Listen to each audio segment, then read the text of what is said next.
hoje o nosso capítulo 18, dando sequência ao estudo, será trazido o resumo pela nossa querida Gi, a nossa Gisele, que nos falará sobre a movimentação bem coordenada. Então, queremos muito ouvi-la, querida amiga.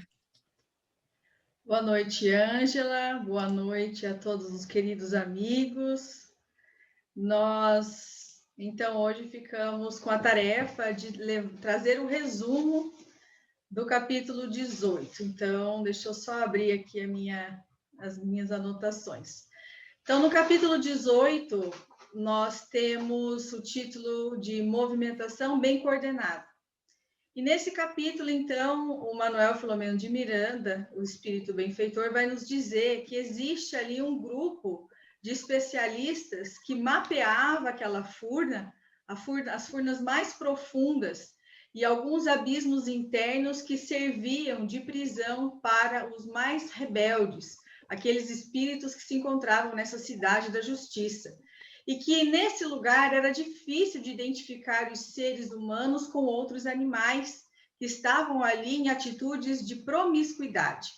Essa cidade, ela fora criada alguns séculos atrás por entidades primitivas para servir de antro punitivo aos inimigos ou credores de suas posturas infernais. Era então chegada a hora da transferência dessa cidade da justiça para outra dimensão. A constituição física do lugar era bem parecida com a da Terra. A atmosfera era carregada de elementos químicos venenosos que acumulavam partículas quentíssimas dentro. E as montanhas, elas eram sacudidas por vulcões e tinham um aspecto fantasmagórico e apavorante. Então, Manuel Filomeno de Miranda, ele vai relatando com riqueza de detalhes as características deste lugar. Quem não leu o capítulo, nós recomendamos fortemente que o faça. Então, ele vai falar que existiam ali, naquele momento, os engenheiros espirituais que estavam apresentando esse projeto de transladação numa aparelhagem eletrônica em 3 dimensões, o que possibilitava a visão da profundidade e o interior na realidade daquele conjunto, porque a luz do sol não chegava até aquela região e era difícil deles conseguirem vislumbrar a dimensão daquele lugar, que era muito maior do que eles imaginavam.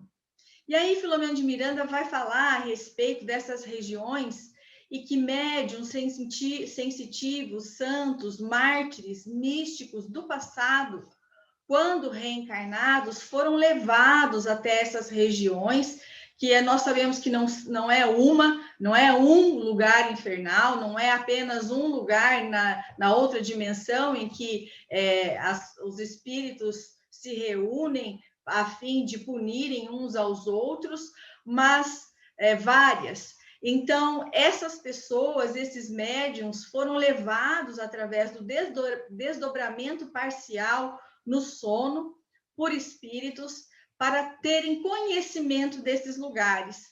E ao voltarem para o corpo físico, eles se recordaram de algumas características desses lugares, e aí então deram o nome ao que nós conhecemos como purgatório, que já não existe mais, pela Igreja Romana, e até mesmo ao inferno, né? Então, da onde vêm essas ideias de como é o inferno, do fogo, do tridente, dos monstros? Exatamente por essas visões, essas visitas que essas pessoas fizeram a essas regiões e depois nos relataram. Uma muito interessante, que vale a pena nós destacarmos, que nós fomos buscar no livro O Céu e o Inferno, de Allan Kardec, quando ele vai falar a respeito do esboço do inferno cristão. Está na primeira parte, no capítulo 4. Ele vai falar a respeito da visão de Santa Teresa d'Ávila. Então, para aqueles que não sabem, Santa Teresa d'Ávila, ela é a reencarnação de Maria de Magdala, de Maria Madalena. E ela foi uma médium fantástica. Ela tinha efeitos maravilhosos, feitos maravilhosos através da mediunidade. Inclusive, teve episódios de catalepsia, de letargia, e quando ela voltava à consciência, ficava alguns dias sem conseguir nem se movimentar. Então, Santa Teresa d'Ávila, quem tiver mais curiosidade pode acessar na internet, nós temos vários relatos, né, a respeito da vida dela. Ela, quando visitou uma região infernal, ela disse que, então, pela narrativa dela, essa cidade do inferno, ela viu uma espécie de viela comprida e estreita, como essas que abundam em velhas cidades, e percorreu horrorizada, caminhando sobre os lodoso e fétido terreno, no qual pululavam monstruosos répteis.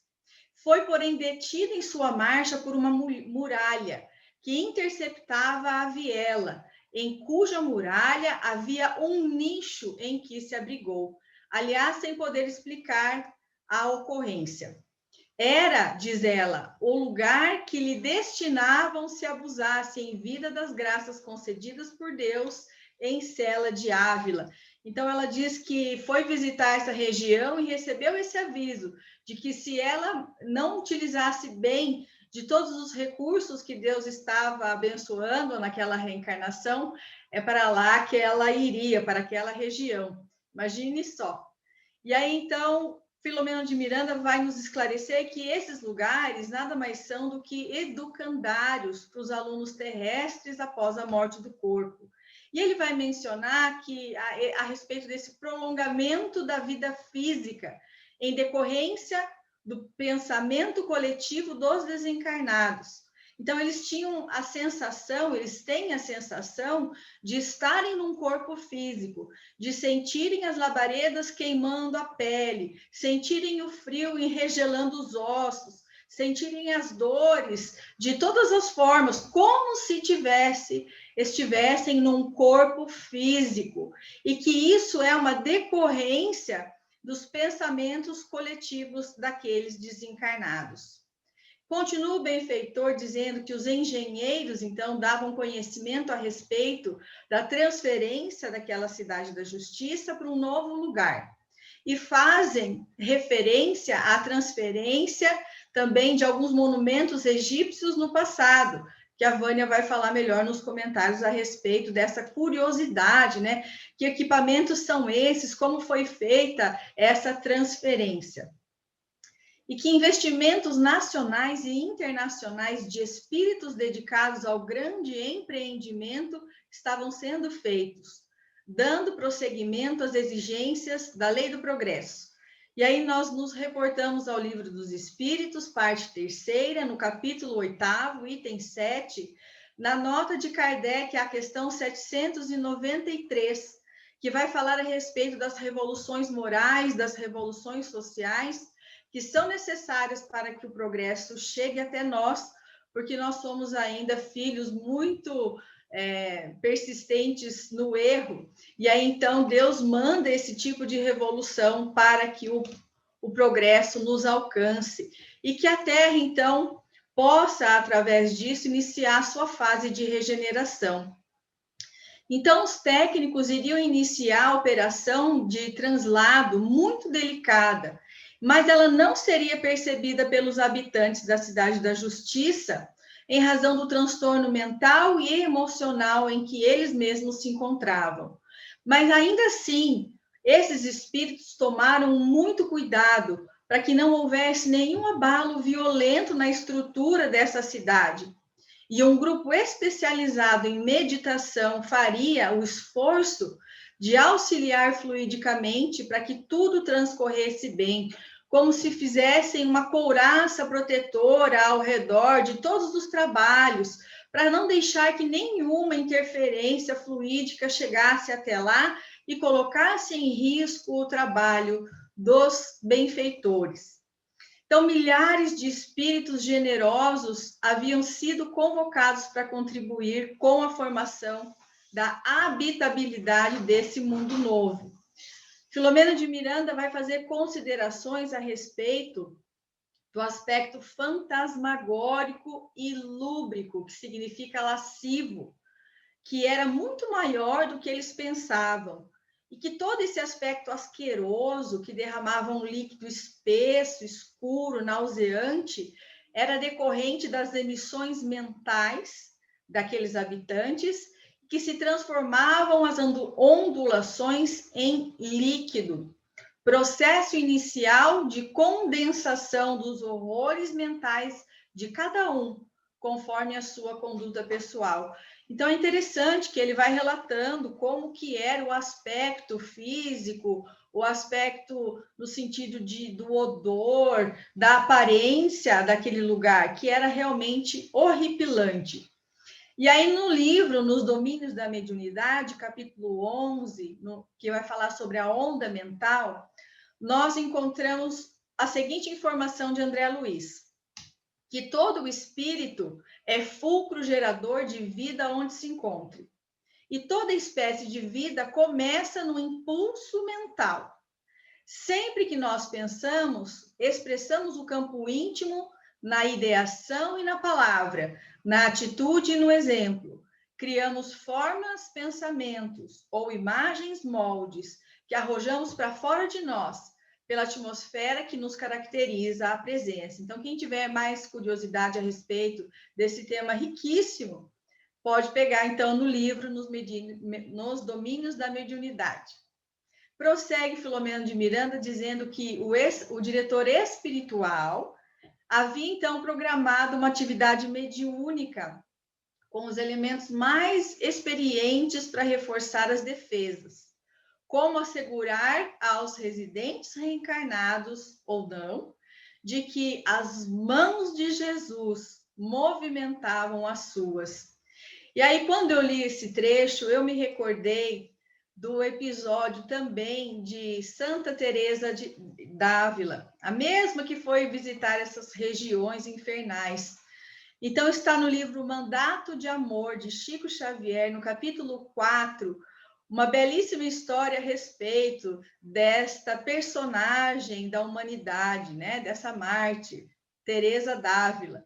Então, conta que havia um dia em que ela foi buscar auxílio com um senhor de terras muito rico, próximo da onde ela estava, mas ela deveria caminhar muito até chegar lá. Então, ela era uma pessoa que ajudava muito as pessoas necessitadas. Então, ela precisava ir em busca dos recursos, que eram poucos.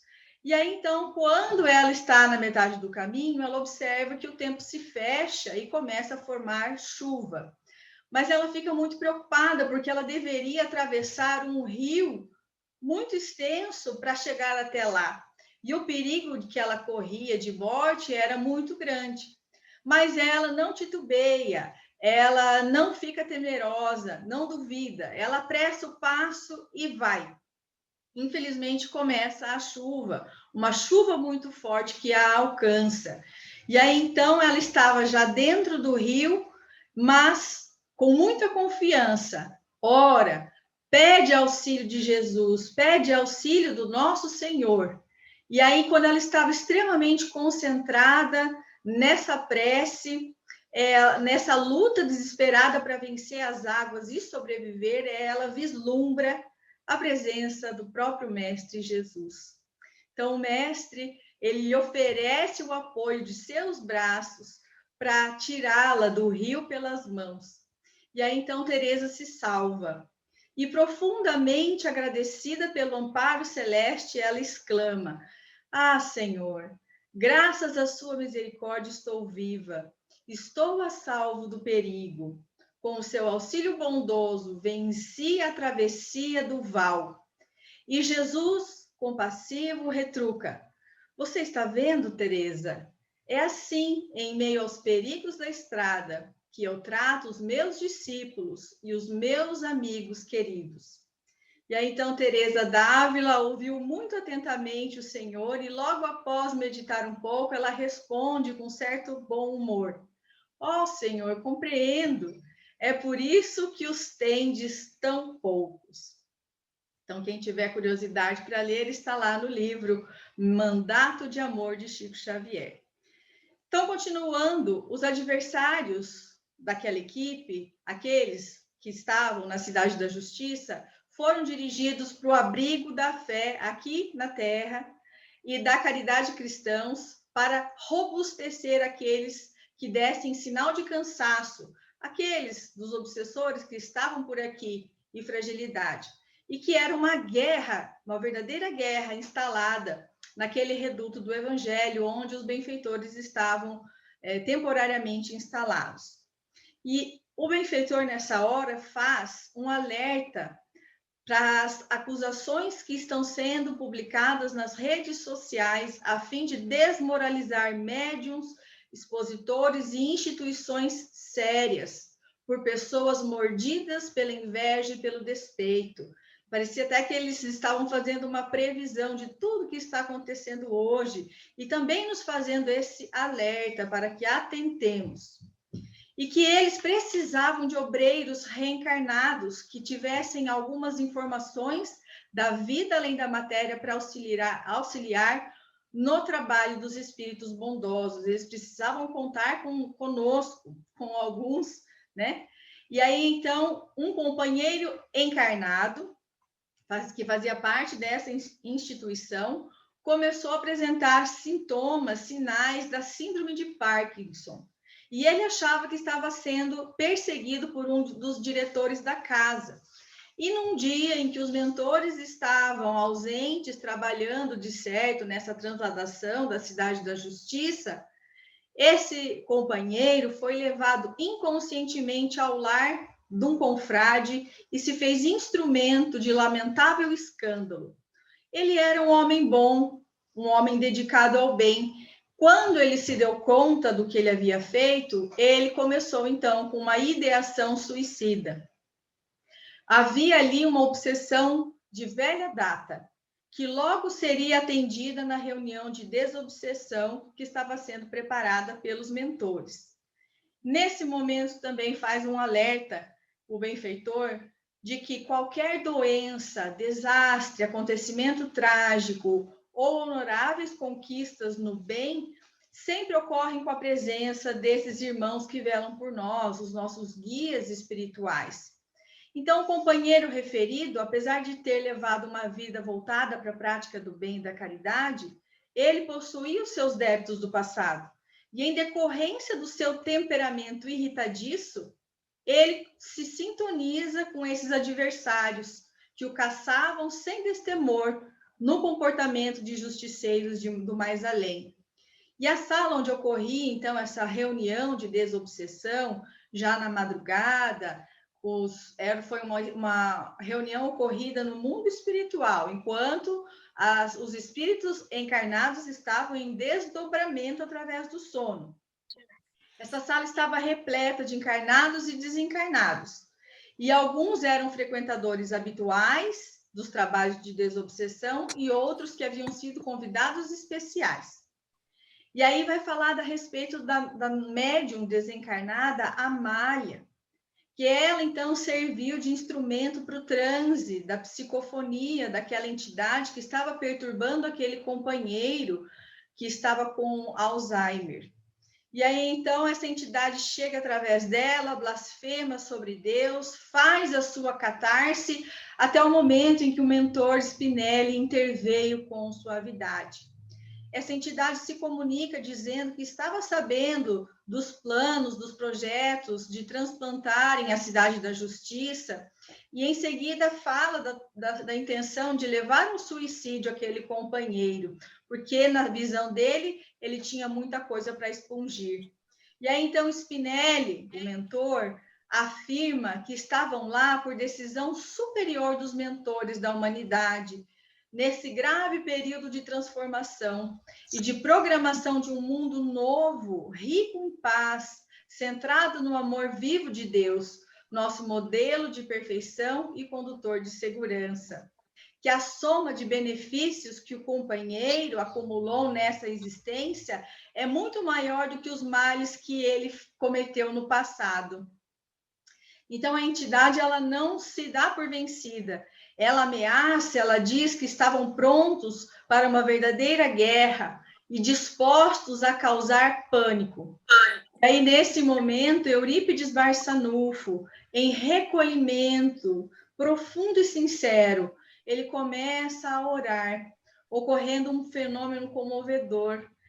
Pétalas de rosas perfumadas caem sobre todos e se desmanchavam ao tocá-los. As entidades rebeldes, alucinadas, nesse momento, começaram a louvar nomes de líderes terrestres que se lhes submetiam e divulgavam as aberrações.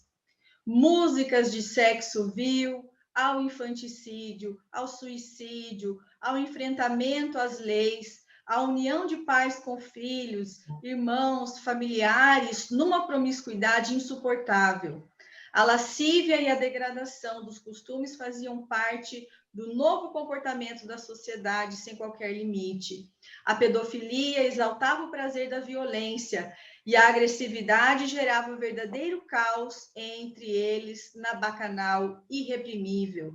Então, serve também de alerta para que nós possamos ficar atentos, vigilantes com as nossas condutas, com os nossos pensamentos, com as companhias que elegemos, com a mídia que acessamos, para que não sejamos levados a cair nas tentações. E aí, então, a voz dúlcida de Eurípides cresceu e alcançou a multidão, além das barreiras vibratórias que os separavam, conclamando a todos a despertar, ao renascer dos destroços e deformidades da aparência humana. Alguns foram embora dali sem sequer serem comovidos por nada, para continuarem aquilo que estavam fazendo antes daquela reunião. Outros se sensibilizaram, se arrependeram e ficaram para pedir ajuda. E aí, então, vencido o obsessor que estava sendo atendido, vencido pela clareza da verdade lógica dos conceitos emitidos pelo Spinelli, o mentor, o inimigo derreou numa espécie de desmaio providencial e foi retirado do campo mediúnico e recolhido pelos benfeitores. E após tudo isso, houve então passes coletivos para que todos pudessem se beneficiar das energias salutares. Então, este é brevemente o nosso resumo, Ângela. Obrigada, Gi. Esse capítulo tão impactante, né, e que nos sensibiliza também. Obrigada pelo resumo tão completo que você nos trouxe. E agora nós vamos passar para as reflexões que serão feitas hoje pela nossa querida Vânia e pelo nosso querido Laudes. Então, a Vânia nos deixou um vídeo que a Gi vai compartilhar conosco, que ela preparou com todo carinho para o nosso estudo sobre esse capítulo. Então, vamos à fala da nossa querida Vânia. Boa noite, queridos amigos, queridos irmãos. É tão importante a gente saber como foi essa transladação da Cidade da Justiça, que iremos dar um destaque maior a ela. Se nós recordarmos do capítulo 15, onde Manuel Filomeno de Miranda conta que a Cidade da Justiça situava-se em região pantanosa, próxima a uma cadeia de montanhas muito conhecida. Isso significa dizer que está na Terra, não está no mundo espiritual. A localização geográfica é no pântano, na Terra, numa cadeia de montanhas. E a Cidade da Justiça espiritual é espiritual, mas ela se localiza em um terreno na crosta terrestre. Então, ele explica que a construção espiritual e multissecular foi aproveitada para ser ali, em razão das condições geográficas primitivas ainda. E ele diz que é muito difícil definir e explicar quanto eles gostariam, como era a região em que estava a Cidade da Justiça, tais as condições físicas do lugar em que foi edificada, assim como eram os tormentos daqueles que a habitavam. Espíritos muito endividados, muito sofredores. Nós recordamos ainda que os benfeitores foram lá pessoalmente, a fim de dar início ao estudo dessa transladação. Eles consideram Consideravam até que, devido à transformação moral dos seus habitantes, transformação baixa, né, aos milhares de espíritos, desde priscas eras, isso que é triste, né, desde há muitos séculos, então seria muito mais complexo a trasladação do que o planificado para produzir este deslocamento físico da comunidade e dos seus habitantes. Ele se refere ao deslocamento físico porque eles transladariam toda essa cidade fluídica, pesada, cujos fluidos eram tão pesados e grosseiros que uma vez o Divaldo falou em uma live que parecia cera de abelha, né? Então, nós podemos imaginar. Então, seriam transferidos aqueles que resistissem, que se negassem a aceitar o convite dos benfeitores, a fim de se reencarnarem ainda na Terra. E os espíritos especialistas em engenharia, após análises criteriosas, comentaram que seriam necessários equipamentos especiais que pudessem deslocar as edificações fluídicas sobre os subterrâneos para a transladação de todo o conjunto de uma vez só. Seria muito difícil. Interessante o esclarecimento do benfeitor quando explica que apenas a cidade fluídica espiritual seria transplantada, juntamente com seus habitantes, e que permaneceriam as edificações da natureza, as cavernas, e dizendo que futuros espeleólogos, que são especialistas em explorações de cavernas, iriam identificar de futuro as galerias fantásticas, sem terem a mínima ideia do que ali havia ocorrido por séculos. Então, ainda serão descobertas essas cavernas. E em admirável diálogo que nos lembramos do venerando Eurípides Barçanufo com o chefe maior daquela cidade espiritual, vis a vis, Eurípides expõe a ele e a todos os planos de amor do Pai Celeste, que não castiga e sim busca liberar o espírito do crime e os convida ao despertamento, faz um convite emocionante, facultando àqueles condenados a oportunidade do arrependimento, a fim de que eles pudessem reencarnar-se em massa ainda na Terra, para suas próprias redenções. Depois, nós vimos ainda que a Rainha Santa Isabel de Portugal, ela também vai até o local pessoalmente com a sua veneranda equipe de benfeitores, a fim de arrancar daquele lodaçal os espíritos que se encontrassem em condições de mudança de vibrações, tomados de arrependimento. E ela vai dizer: a magnanimidade do Pai Celestial e o amor de nosso Senhor Jesus Cristo chegam até vós, a fim de atenderem vossas necessidades de redenção. Nós ficamos pensando na misericórdia divina, que nunca nos abandona, nunca. Olha, meus irmãos, eram espíritos devedores, eram espíritos culpados. Mesmo assim, não existe o castigo, o Pai quer a recuperação de todos os seus filhos. E os espíritos que estavam, então, arrependidos realmente, foram recolhidos, como nós nos lembramos. Porém, muitos deles ficaram, muitos. E nesse capítulo de hoje, então, os benfeitores vão debater sobre a transferência da Cidade da Justiça para outra dimensão. Para onde, Vânia, que vai esta Cidade da Justiça? Eles seriam transferidos para um novo astro, como informa o benfeitor, um corpo celeste, como existem aos milhares no universo. e que a constituição física daquele lugar era bem parecida com a Terra de alguns bilhões de anos atrás. Isso trata-se de educandário para espíritos recalcitrantes. Então, a área a ser transportada era expressiva, enorme, meus irmãos.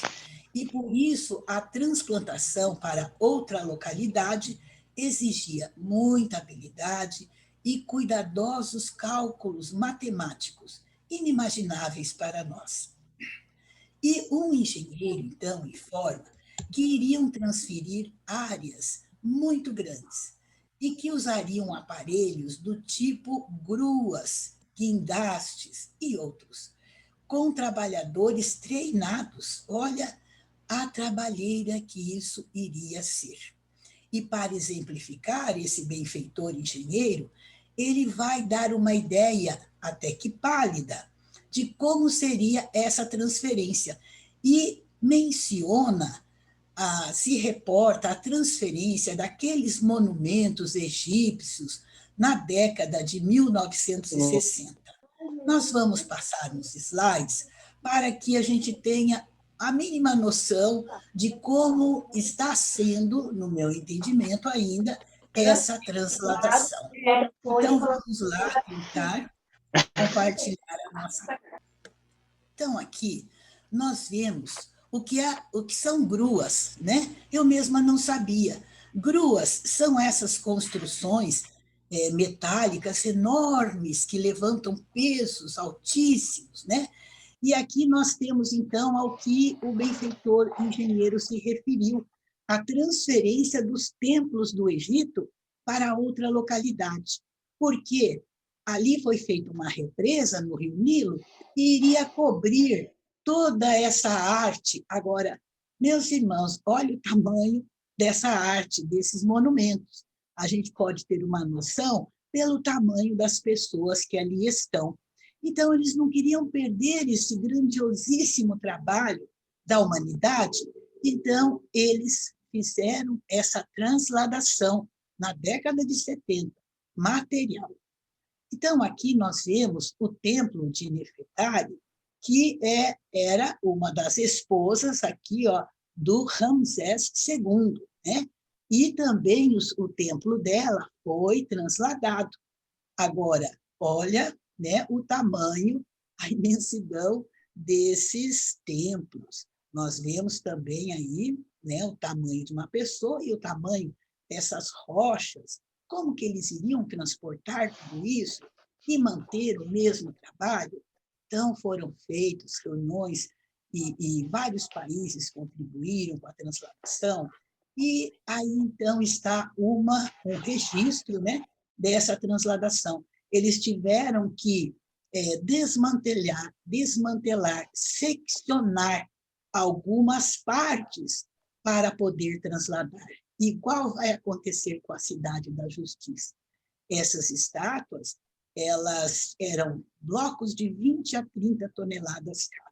A gente se admira porque foi na década de 1960, imaginemos, né? É até difícil encontrar registro. Aqui nós temos, então, um registro da trabalheira que foi, do envolvimento de centenas e centenas de trabalhadores, né? E os blocos tinham até 60 metros e ergueram até o topo da colina, onde está hoje muito bem para os turistas. E aqui, então, esse último slide é também um registro daquela época e de uma grua, né, dos guindastes aí para poder levar, então, esta beleza que faz parte da história da humanidade. Então, mais ou menos assim é que seria a transplantação, né, da Cidade da Justiça. Então, meus irmãos, vamos agora prosseguir na explanação dos benfeitores. Então, foi definida uma data para início dos trabalhos de transladação. E grupos técnicos fariam o seccionamento, que eles perceberam que eram imensas áreas, não dava para transportar de uma vez só. Então, esses técnicos iriam fazer o seccionamento do lugar, dos imensos trechos, e começariam a remoção, conduzindo os seus habitantes também, os quais nem se dariam conta do que estaria acontecendo. Milhares de espíritos generosos haviam sido convocados para contribuir com este gigantesco trabalho. E Manuel Filomeno de Miranda conta que era comovedor o esforço de tantos obreiros trabalhando na construção da escola de regeneração. Imaginemos que trabalho maravilhoso. E o primeiro bloco a ser removido do lugar fantasmagórico, conta Filomeno, era muito maior do que eles pensavam. E quando tiraram o primeiro bloco dali, eles ficaram admirados ante o espaço que era ocupado anteriormente, porque quase se perdia de vista. E o aspecto deixado ali, naquele local, tratava-se das emissões mentais que se transformavam em líquido viscoso, que é o processo inicial da condensação dos horrores mentais de cada qual, conforme sua conduta pessoal. Por isso, cuidemos dos pensamentos, cuidemos muito dos nossos pensamentos. E, por fim, informamos que veremos mais adiante que esta operação de transladação iria prosseguir por um bom tempo, devido aos cuidados que as equipes tinham com essa transferência, com os espíritos que ali estavam, bem como com a dimensão da área a ser transferida. Então, essa é a nossa parte, espero ter contribuído para que possamos imaginar como foi e deve estar sendo ainda esta transferência. Muito obrigada. Contribuiu e muito. Nossa querida Vânia, obrigada pelo excelente trabalho das imagens aí. E agora, continuando as reflexões, nós teremos o Laudelino. Então, passamos para você, meu amigo. Obrigado, Ângela, queridos amigos, votos de paz nessa noite iluminada de estudos para todos nós. Jesus esteja conosco. Quando escutamos a Vânia falando de todo esse processo, dessa remoção dessa cidade da justiça, eu lembro que quando eu pude ler a obra e tive uma oportunidade para ouvir também Divaldo falando a respeito desse processo de mudança, foi indagado a ele, então, não seria mais fácil modificar os espíritos, tirar os espíritos daquela cidade da justiça e fazer com que eles habitassem em outro planeta, outro astro, e coloca toda uma exposição que eu não conseguiria trazer toda a informação, mas no meu entendimento ficou mais ou menos assim, que os espíritos superiores neste plano dessa mudança da cidade da justiça,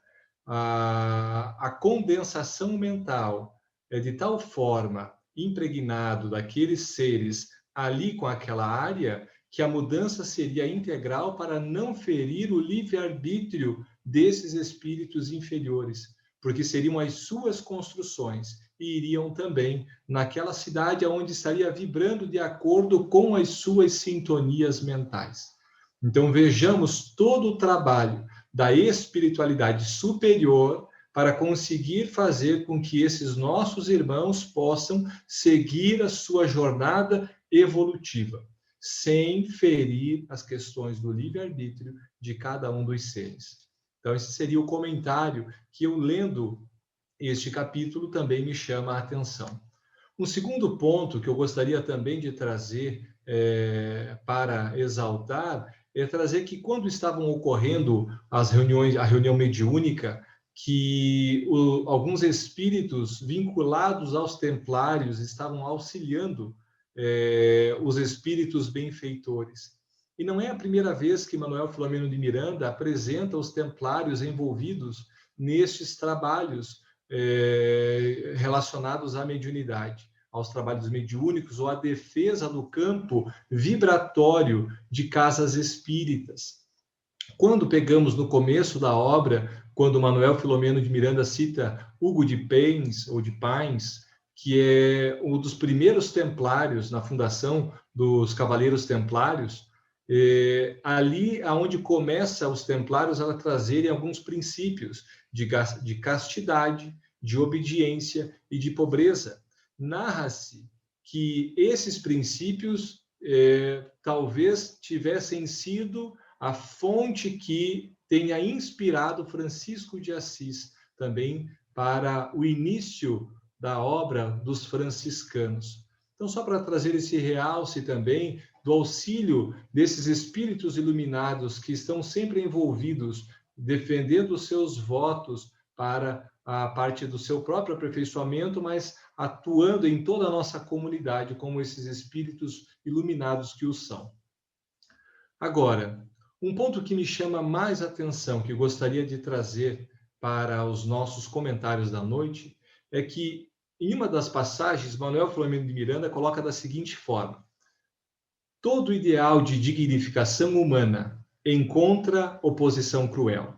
Tentam destruir tudo o que não quiseram e não querem viver na vilegiatura humana. Depois, mais à frente, um trecho que Gisele também fez a leitura da passagem quando fala: mordidos de inveja, começam a trazer aquelas atrocidades nas redes sociais de palestrantes, expositores, médiums, mas pela inveja de não conseguir ou não ter dentro de si a vontade ou o esforço necessário para começar a traçar, às vezes, aquela conduta que ele tanto inveja. Mas no final desse capítulo, quando Eurípides Barçanufo começa a entrar na sua oração profunda, que o espírito que estava ali, quase incorporado diretamente na médium Amália, que ele dá o sinal para que os seus colegas então pudessem atacá-la, e Eurípides entra naquela concentração, as pétalas de rosas começam a cair, narra que os espíritos cantavam num deboche ruidoso, músicas de exaltação ao sexo vil, ao infanticídio, ao suicídio, ao enfrentamento às leis e à união de pais com filhos, irmãos, familiares, numa promiscuidade insuportável. A lascívia e a degradação dos costumes faziam parte do novo comportamento da sociedade, sem qualquer limite. A pedofilia exaltava o prazer da violência e a agressividade gerava um verdadeiro caos entre eles, na bacanal irreprimível. Veja que importante quando nos apresenta esse trecho num comportamento novo da sociedade, sem qualquer limite. Quando nós pegamos esse trecho, começamos a compreender tanto esse trecho, que o trabalho do bem sempre vai sofrer forte perseguição, muitas vezes cruel, aqui nós conseguimos perceber que os espíritos que estão começando a construir este novo comportamento desejam começar cada vez mais a dedicar a sua vida sem limites. Ser totalmente livres, escolher a sua liberdade plena.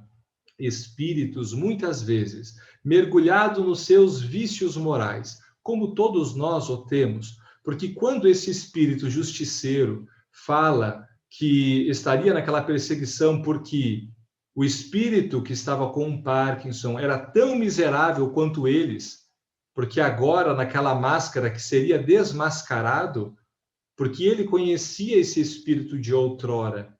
Ele era tão miserável quanto eu e agora vai querer melhorar-se? Eu vou persegui-lo para trazer exatamente no lamaçal em que eu estou.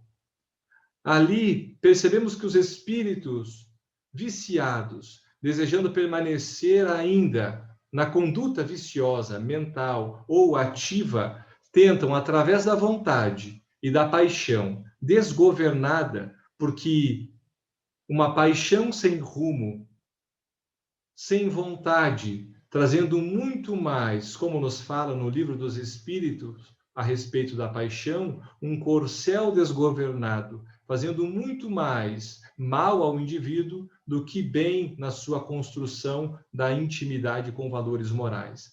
Desejando manter-se ao vício, começa a pensar: o que me limita? Qual é o limite para eu não colocar ou dar vazão, extravasar tudo aquilo que eu desejaria viver na minha intimidade ou nos meus fluxos mentais? Eu consigo construir, mas não opero.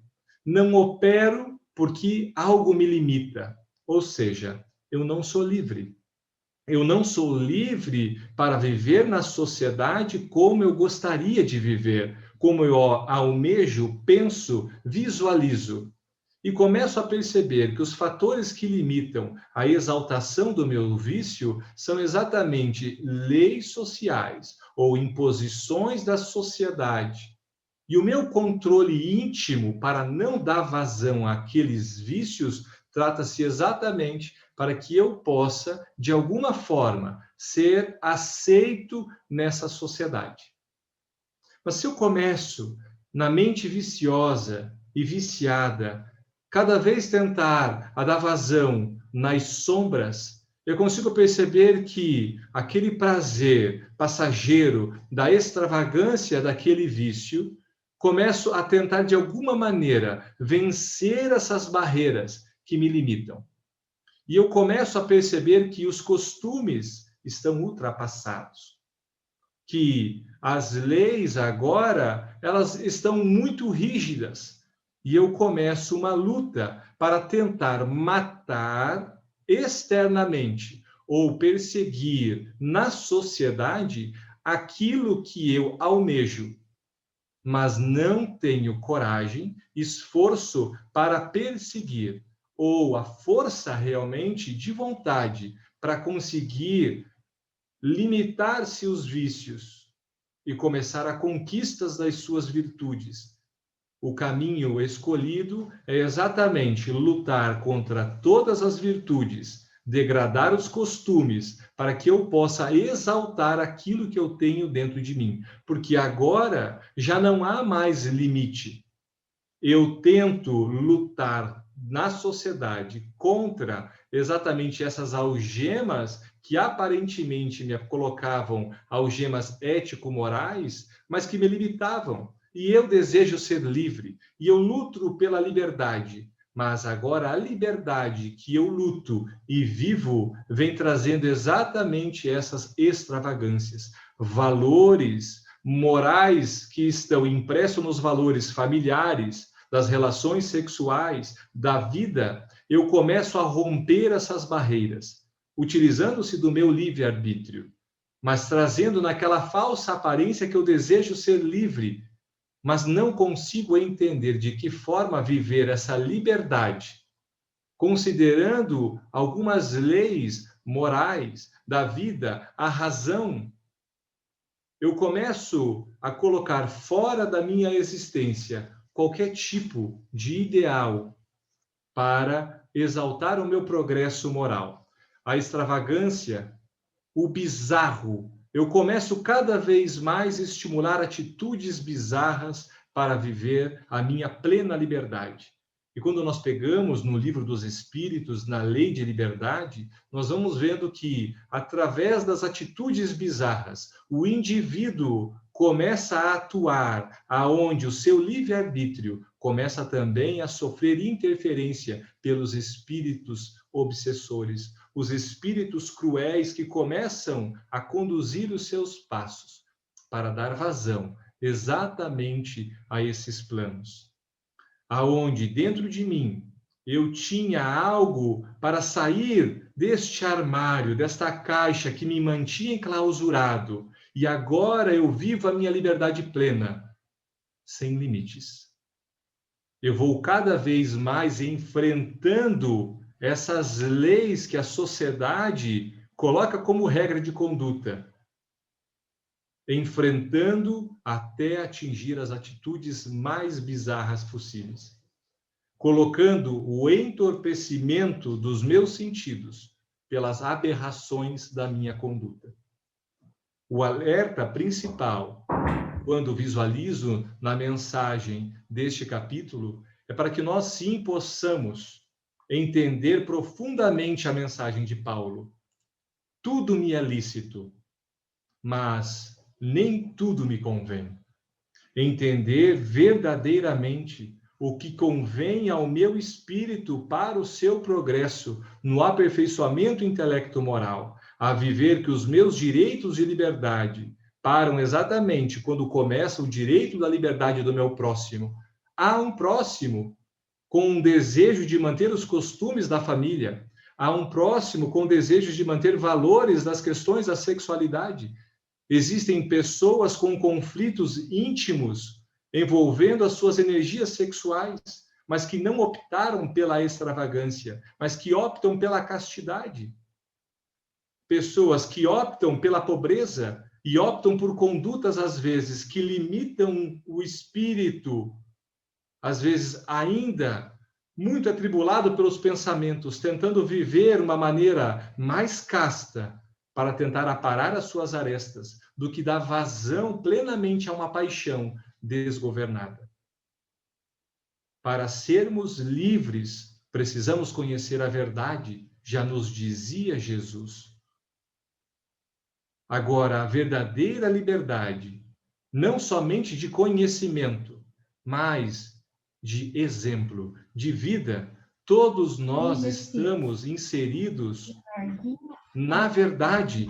Temos os ensinamentos de Cristo à nossa disposição, iluminados pelos espíritos imortais, o próprio Espírito da verdade vindo iluminar as clarezas das páginas das mensagens trazidas pelos espíritos imortais, para que nós, através deste avanço intelectual, possamos avançar a liberdade plena do nosso espírito, vencendo as amarras de um espírito ainda inferior, como o próprio espírito justiceiro coloca. Somos miseráveis, mas desejosos de identificar a nossa miséria moral e começarmos a galgar cada vez mais limites a esses vícios, barreiras à mente viciada, e começar a contemplar um pouquinho mais aquela sementinha da virtude para que ela floresça, para que ela avance sem limites, livre, para que possa florescer e produzir bons frutos. A mensagem aonde vemos o enfrentamento pleno do mal, daqueles espíritos cruéis que desejavam produzir o pânico, o enfrentamento à guerra, sendo vencidos por uma vibração amorosa, saindo de um peito verdadeiro, que vive integralmente a paz e o amor, que era o nosso Eurípides. Imaginemos nós que todos também podemos viver essa liberdade. Uma liberdade muito mais ampla do que a liberdade que aqueles espíritos zombeteiros em grupo cantavam e dançavam. Penso que a reflexão, ao meu entendimento, levava muito mais ao sentido para entendermos a liberdade que estamos tomando as nossas vidas para não criarmos novos comportamentos na nossa sociedade. Muito obrigado. Hein, Ângelo, só queria falar que de tudo isso que ele nos alertou, eu fiquei pensando, eu acho que ninguém de nós quer ir para um lugar assim depois de desencarnar, né? Perfeito, Gi. Perfeito, Lautes. Que reflexão primorosa que você nos trouxe. Acredito que tenha ido no cerne, né, no âmago desse capítulo, e esse grave alerta, né, esse chamamento para que nós possamos refletir. Maravilhosa reflexão. Te agradecemos muito. E vamos seguir, amigos, então, agora para as nossas perguntas. Mas antes disso, eu gostaria só de compartilhar que quando o Laudes descrevia isso e fazia essa reflexão muito profunda, eu não tive como não pensar também numa outra obra do nosso Manuel Filomeno de Miranda, Sexo e Obsessão. Então, que nós possamos também despertar o desejo de mergulhar nessa obra que nos trará exatamente essa reflexão profunda que o Laudes compartilhou conosco. Para as perguntas, hoje nós teremos 2 amigos queridos, a Eulália e o Marco Negrão. Então, a primeira pergunta nós faremos para a nossa querida Eulália.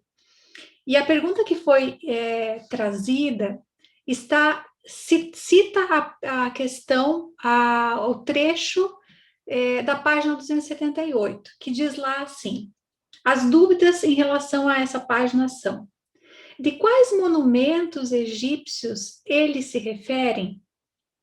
Ao serem transferidos os umbrais para outra localidade fora da Terra, a vibração do nosso planeta ficará mais leve?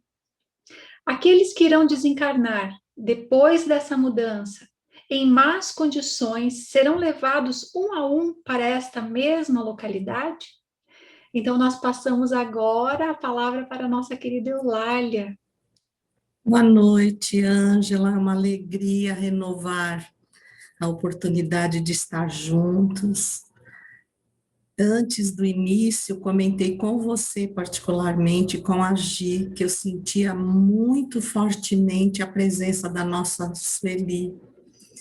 E agora está comprovado, porque as reflexões maravilhosas têm um toque de Sueli, porque o amor que nós temos por ela abre espaço, e abriu muito bem na Vânia, na Gi e no Laudes, porque maravilha, maravilhoso. Eu não vou me referir aos monumentos, acho que a Vânia, ela explanou muito bem, ela mostrou inclusive imagens, mas vamos nos deter sobre esses espíritos que serão recambiados a outros mundos. E deixamos aqui para que as pessoas possam utilizar como aprofundamento do estudo a Revista Espírita de janeiro de 1862, nas suas primeiras páginas, onde o assunto ensaio de interpretação da doutrina dos anjos decaídos vai explanar muito bem a localidade e a condição desses espíritos. Não podemos dispensar o capítulo 3 do Evangelho segundo o Espiritismo, Há muitas moradas na casa de meu pai, no seu item 16, intitulado Mundos Regeneradores, está também uma grande explicação. Ressaltamos o livro pelo qual eu sou muito apaixonada, que é o Memórias de um Suicida. Na sua segunda parte, capítulo 9, Os Arquivos da Alma, quando Camilo Cândido Botelho ressalta que há espíritos de irmãos e irmãs suicidas em tão grave circunstância, que se eles não fossem mantidos em isolamento ou no manicômio do Complexo Hospitalar Maria de Nazaré, eles se aproximassem de qualquer criatura por um período de 24 horas e encontrasse o que o Laudelino colocou tão claramente, essas viciações, essas deturpações morais, não haveria possibilidade daquela criatura se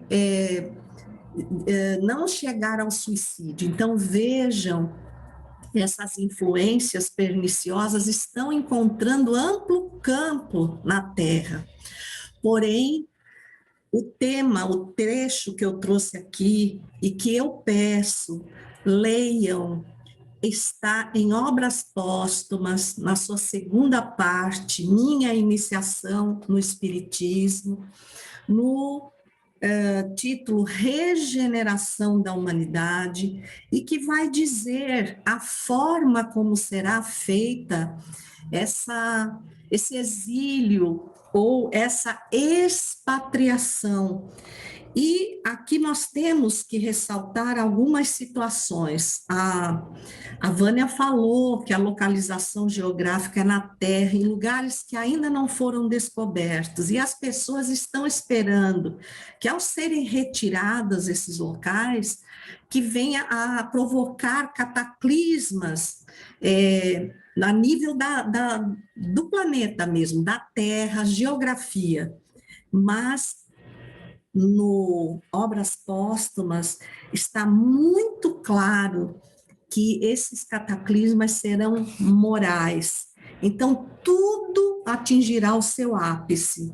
E aqui Kardec nos fala, só serão expatriados os que fazem o mal pelo mal, sem que os afete o mínimo sentimento de bem.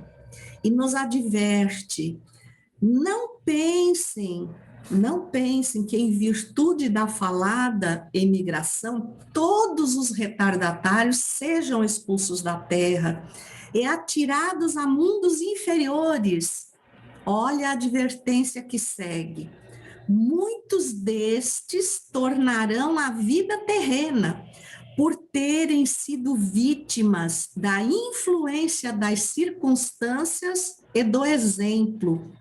O envoltório era neles pior que o âmago. Então, quando o Laudes exalta, ressalta essa lascívia, esses apelos à sexualidade desregrada, à corrupção moral, vem também nos advertir, a nós espíritas, da importância dos nossos exemplos de conduta. Então, segue Kardec dizendo que essa exclusão não será definitiva senão para aqueles espíritos que não aceitam uma nesga do bem sobre a terra. As convulsões morais, e aí nós vamos entender, Ivone Pereira, provocarão a destruição através de flagelos e calamidades, mas estarão sem querer apressando o advento da nova era. E essa destruição será tão rápida e nós andamos tão descuidados que se multiplicarão suicídios, inclusive de forma muito inaudita, entre as crianças. Então, segue aqui nos dizendo que essa expatriação se dará apenas àqueles espíritos totalmente inclinados ao mal. Ficará mais leve a ambiência do planeta? Ora, retirando, transladando essas colônias, essas cidades de justiceiros, assim como no livro que estamos escrevendo e que submetemos ao raciocínio claro de Divaldo Pereira Franco, a benfeitora Maria do Rosário nos fala dessas transplantações que amenizarão, porque esses espíritos não estarão livres para permear conosco, dividir conosco o ambiente, porque se fosse esperar pela nossa mudança, esse progresso demoraria infinitamente mais.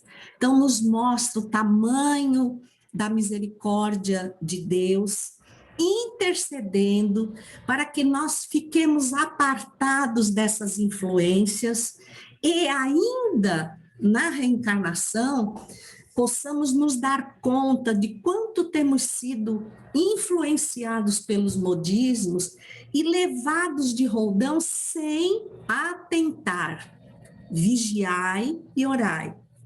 Sem atentar, que muitos deles já ferem as experiências que tivemos, ferem os nossos conceitos espirituais, mas sob a ação da carne que nos limita às recordações e envoltos por essas modas que se lançam, nós sim estamos nos permitindo levar. Então, ficará mais leve, mas não diminui a nossa responsabilidade. Quando vemos espíritos desse porte intercedendo por nós, não podemos cruzar os braços e esperar que eles façam tudo o que nos compete, mas beber-lhes dos exemplos e aplicar todo o nosso esforço para domarmos as nossas más inclinações. Muito obrigada.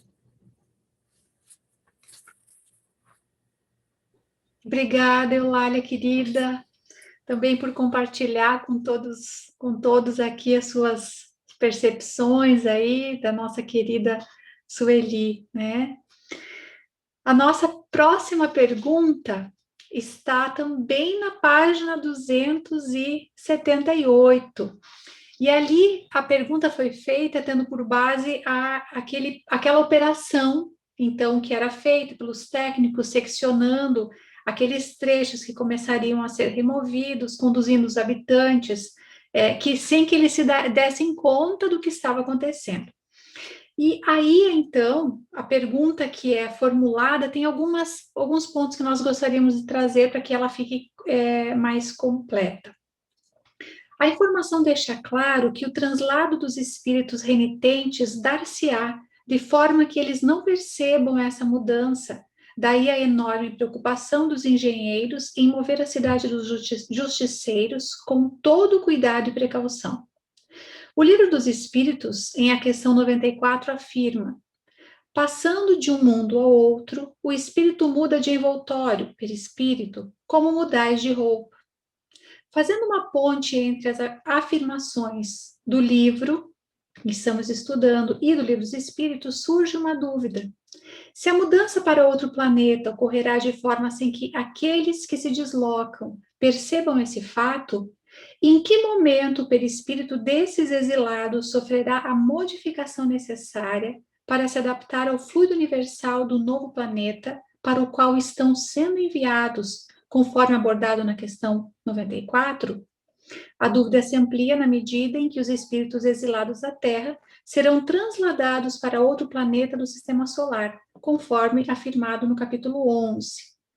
Enquanto nos renovamos e contribuímos para a mudança da psicosfera da amada Terra, nossa multimilenária genitora, teremos que melhorar vibratoriamente ou, alucinados e sem a decisão de avançar, seremos exilados para outro domicílio em nosso sistema solar, conforme já vem ocorrendo.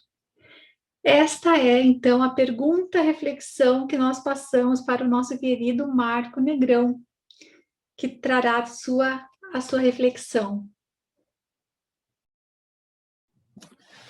Boa noite a todos, boa noite aos companheiros que nos acompanham neste trabalho. Antes de eu tentar responder essa tese que foi levantada pelo companheiro ou companheira que nos dirigiu a pergunta, eu queria fazer duas observações que na minha concepção são muito importantes, pegando o que o Laudelino colocou na sua reflexão, né, quando ele disse ali em algum momento da sua fala que nós temos que tomar muito cuidado com a criação de novos vícios, novos vínculos, né, como ele comentou agora há pouco. A Eulália destacou, muito bem destacado, que nós, espíritas, precisamos tomar muito cuidado também, porque o fato de conhecermos a nossa doutrina nos dá uma responsabilidade muito maior em relação à nossa conduta, né? Mas eu queria fazer uma observação, juntando essa observação desses dois companheiros, e que eu fico imaginando a responsabilidade que essas pessoas, né, os compositores, os diretores de cinema, os que fazem, né, filmes e que criam moda e que criam comportamentos na sociedade, a responsabilidade que esses irmãos têm perante a Deus, né, a todo esse processo que nós estamos falando, porque quando a gente vê alguns comportamentos, alguns tipos de música que a gente ouve, ou que pelo menos toma conhecimento, a gente vê o quanto a fala que a Eulália colocou agora, de quanta lascívia, né, se coloca nesse processo. Então, a gente tem que orar por esses irmãos, para que eles possam contribuir positivamente para esse comportamento, né? Agora, com relação à pergunta que foi colocada, é uma pergunta bastante interessante, porque ela é complexa, né? Pois a resposta nos leva a uma reflexão sobre diversos pontos que estudamos nos livros da nossa codificação. Eu vou começar com uma reflexão a respeito da classificação dos mundos, né? Qual é o estágio anterior a um planeta de regeneração? Se nós formos olhar lá, como foi citado também no capítulo 3 do Evangelho, né, muitas moradas na casa de meu pai, ele tem toda uma classificação dos mundos. Então nós vamos saber que tem os mundos primitivos, os provas e expiações, que é a categoria do nosso planeta, né, e os mundos de regeneração, sem nos alongar nos outros que aparecem. Então, se nós estamos já hoje, se a Terra está ascendendo, né, nesse processo a um mundo de regeneração, esses espíritos muito possivelmente permanecerão num mundo de provas e expiações, porque a Terra ascende a uma nova condição, né? E esses irmãos vão continuar ligados a um planeta de provas e expiações nos seus primeiros estágios, né? E quando nós olhamos ali as principais características de um planeta de provas e expiações, lá nós vamos perceber que dominam as paixões incontidas, grande imperfeição moral, violência gerando guerras, o egoísmo gerando injustiça social, né? E esses espíritos, então, continuarão vivenciando essas realidades num mundo de provas e expiações nos seus primeiros estágios, já que a escala de variação é infinita, né? Importante ressaltar aqui no Evangelho segundo o Espiritismo, no capítulo 3, lá no seu item 8, que diz o seguinte: a classificação dos mundos inferiores e mundos superiores nada tem de absoluta, antes muito relativa. Tal mundo é inferior ou superior com referência aos que lhe estão acima ou abaixo na escala progressiva. Tomando a Terra por termo de comparação, pode-se fazer ideia do estado de um mundo inferior, supondo os seus habitantes na condição de raças selvagens ou das nações bárbaras que ainda entre nós se encontram, restos do estado primitivo do nosso orbe. Tá? Então, nos mais atrasados, são, de certo modo, rudimentares os seres que o habitam. Revestem a forma humana, mas sem nenhuma beleza. Seus instintos não têm a abrandá-los qualquer sentimento de delicadeza ou de benevolência, nem as noções de justo e do injusto. A força bruta é, entre eles, a única lei. Carentes de indústrias e de invenções, passam a vida na conquista de alimentos. Deus, entretanto, a nenhum de suas criaturas abandona. No fundo das trevas da inteligência jaz latente a vaga intuição mais ou menos desenvolvida de um ente supremo. Esse instinto basta para torná-los superiores aos outros e para lhes preparar a ascensão a uma vida mais completa, porquanto eles não são seres degradados, mas crianças que estão a crescer. Então, quando nós avaliamos essa explicação que está ali no capítulo 3º do livro do Evangelho segundo o Espiritismo, e nós vamos olhar ali também a pergunta 93, que é exatamente anterior a que nos foi apresentada nessa pergunta. A pergunta 93 diz o seguinte: o espírito propriamente dito nenhuma cobertura tem, ou, como pretendem alguns, está sempre envolta numa substância qualquer. E a resposta que Kardec recebe: envolve uma substância vaporosa para os teus olhos, mas ainda bastante grosseira para nós. Então, nós vamos percebendo nesse processo que, acompanhando também o que está lá na Gênese, no seu capítulo 10, nos itens 10 e 11, diz o seguinte: tendo a matéria que ser objeto de trabalho do espírito, para desenvolvimento de suas faculdades, o corpo é, pois, simultaneamente, o envoltório e o instrumento do espírito, e à medida que este adquire novas aptidões, reveste outro invólucro apropriado ao nosso gênero de trabalho que lhe cabe executar. Para ser mais exatos, é preciso dizer que o próprio espírito que modela o seu envoltório e o apropria às suas novas necessidades. Então, se nós formos olhar essas observações todas, o que nós podemos entender, então? Que os espíritos serão levados a esse novo ambiente e lá viverão suas necessidades como degradados por algum tempo em mundos expiatórios, cuja variedade é infinita, como já dissemos, para servir de local de exílio. Esses espíritos têm aí que lutar ao mesmo tempo com a perversidade dos homens e com a inclemência da natureza, né? Duro e árduo trabalho que simultaneamente eles vão desenvolver na qualidade, nos seus corações e nas suas inteligências. Então nós vamos vendo nessas observações, nessas reflexões que trago para o grupo, nessas referências que foram feitas, para que a gente possa entender que o momento de que esses irmãos perceberão este processo é na sua vivência dentro daquele ambiente, nesse novo ambiente, nesse novo planeta, nessa nova realidade que eles estarão vivenciando, né? Porque aí sim que eles terão a formatação do seu corpo físico, né? Modelado pelo espírito, né? Pelo processo da reencarnação. Então nós vamos vendo que esse momento será nas suas reencarnações, né? Mas eles estão tão hebetados, eles estão tão ligados ainda a esses sentimentos tão complicados, tão devassos quanto mostra na descrição, que eu entendo que eles não terão consciência de que eles não estão mais naquele ambiente, porque a ambiência onde eles estão é a mesma, né?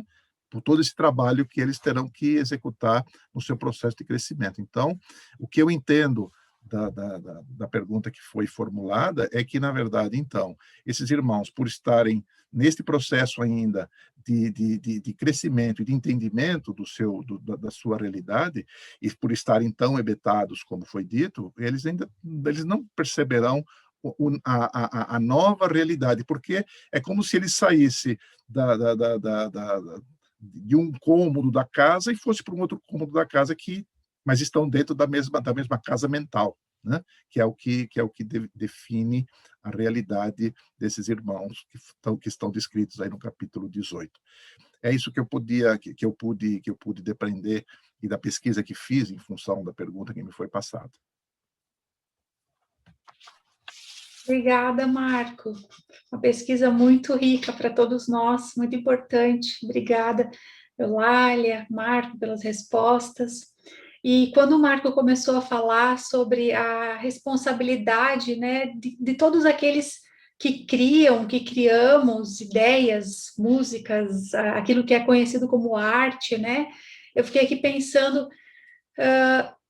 quanto maior não será a nossa responsabilidade enquanto espiritistas, se nós permitirmos que estas ideias, né, um tanto quanto ou bastante mundanas, que não têm um compromisso em conhecer a verdade, mas sim em corromper a verdade, que ela encontre espaço na nossa seara, ou na seara do mestre, a qual nós fomos chamados a trabalhar.